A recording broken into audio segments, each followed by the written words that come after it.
ഞാൻ മന്ത്രിയായത് മുതൽ എന്നോട് നഗരസഭാ ചെയർപേഴ്സൺമാരും പ്രസിഡന്റുമാരും പറഞ്ഞുകൊണ്ടിരിക്കുകയാണ്, മിനിസ്റ്ററെ ഞങ്ങളുടെ കാര്യം വലിയ കഷ്ടമാണ്, ശമ്പളം കൊടുക്കാൻ വകയില്ലാത്ത മുനിസിപ്പാലിറ്റികളുണ്ട്, 1/3 പഞ്ചായത്തും അങ്ങനെ കഴിയാത്തവരാണ്, ഓൺ ഫണ്ട് ഇല്ലാത്തവരാണ് 1/3 പഞ്ചായത്തുകളും.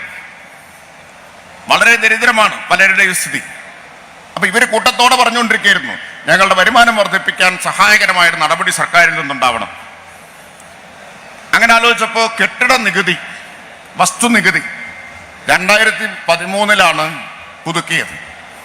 അന്ന് ധനകാര്യ കമ്മീഷന്റെ ശുപാർശയുണ്ട് 25% വർദ്ധിപ്പിക്കണം എന്നത്. 2013 ശുപാർശ 2018 നടപ്പാക്കാൻ ആലോചിച്ചു ഗവൺമെന്റ്.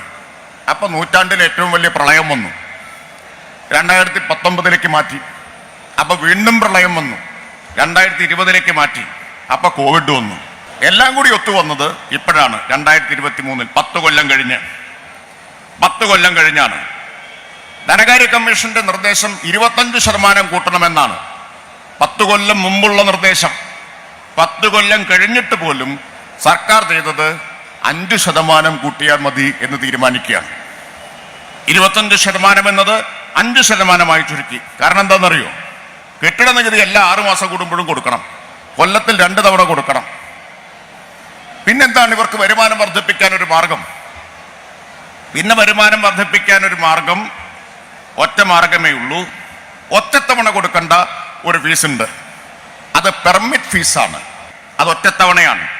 ജീവിതത്തിൽ ഒറ്റത്തവണ വീട് വെക്കുന്നുള്ളൂ എങ്കിൽ, ഒറ്റത്തവണ കെട്ടിടം വെക്കുന്നുള്ളൂ എങ്കിൽ ഒറ്റത്തവണ നൽകേണ്ട ഫീസ്. അപ്പൊ അതിന്റെ സ്ഥിതി എന്താണെന്ന് നോക്കി. കേരളത്തിലെ സ്ഥിതി എന്താണ്, ഇന്ത്യയിലാകെയുള്ള സ്ഥിതി എന്താണ് എന്ന് നോക്കിയപ്പോൾ കണ്ടെത്തിയത് ഇന്ത്യയിലാകെയുള്ള കെട്ടിട നിർമ്മാണ പെർമിറ്റ് ഫീസിന്റെ 2% മാത്രമാണ്, ശരാശരി 2% മാത്രമാണ് കേരളത്തിൽ.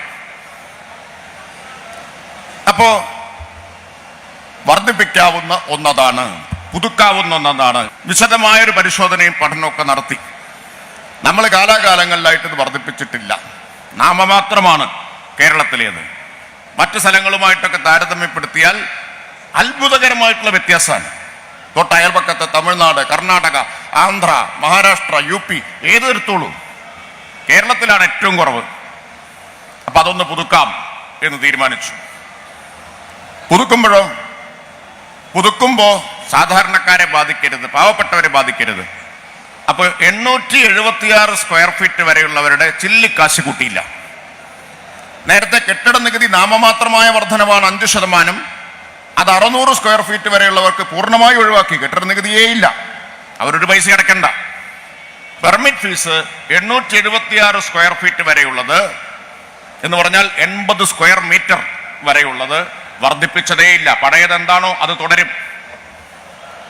80-നും 150-നും ഇടയിൽ സ്ക്വയർ ഫീറ്റിൽ പറഞ്ഞാൽ ഒരു 1667 വരെ, 1676 വരെ വരുന്ന നിർമ്മാണ ബിൽഡിംഗ് പെർമിറ്റിന് കുറച്ച് പൈസ കൂട്ടി.